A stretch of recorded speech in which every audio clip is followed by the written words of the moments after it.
So the beginning of my bread has been resting for about 24 hours. It's here. It's a little bit less runny as what my starter might look like.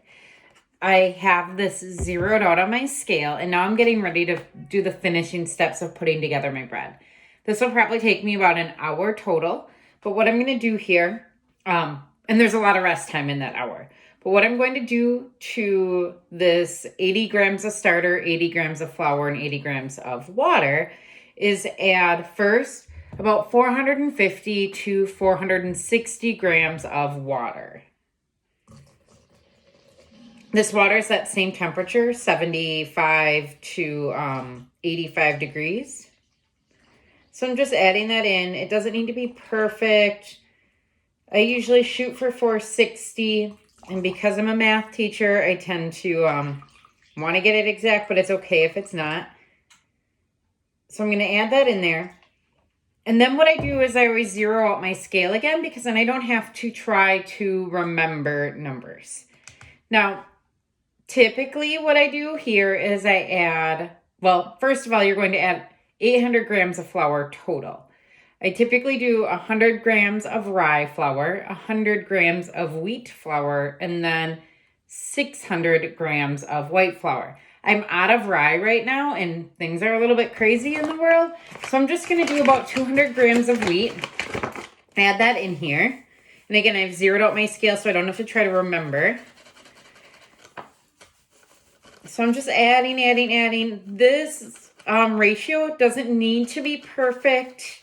You can mess with it for yourself, but 800 grams of flour total. So I've got that in there. Then I have my white all-purpose flour here. And I'm going to add that in until I get myself up to 800 grams of flour total. Now again, remember, this is going to make us 2 loaves. When we're not at home all the time, 2 loaves will last my family for a week. My husband brings a peanut butter and jelly sandwich to lunch every day.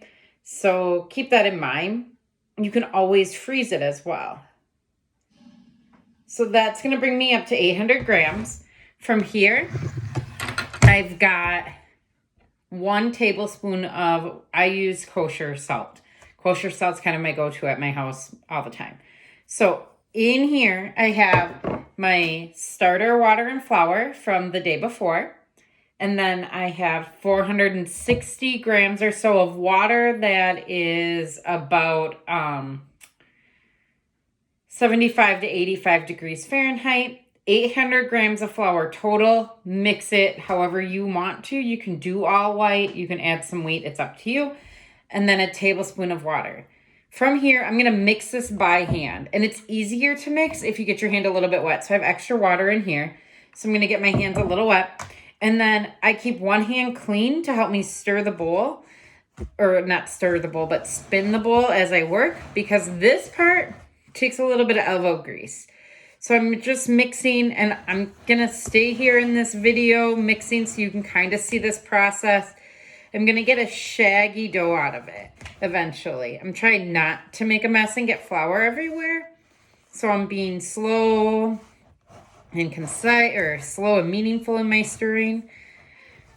I'm getting there. It's getting shaggy.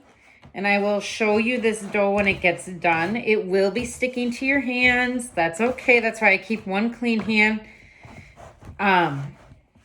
From here, once I get this all mixed in and looking good, what's going to happen is I'm going to let this rest for about 45 minutes.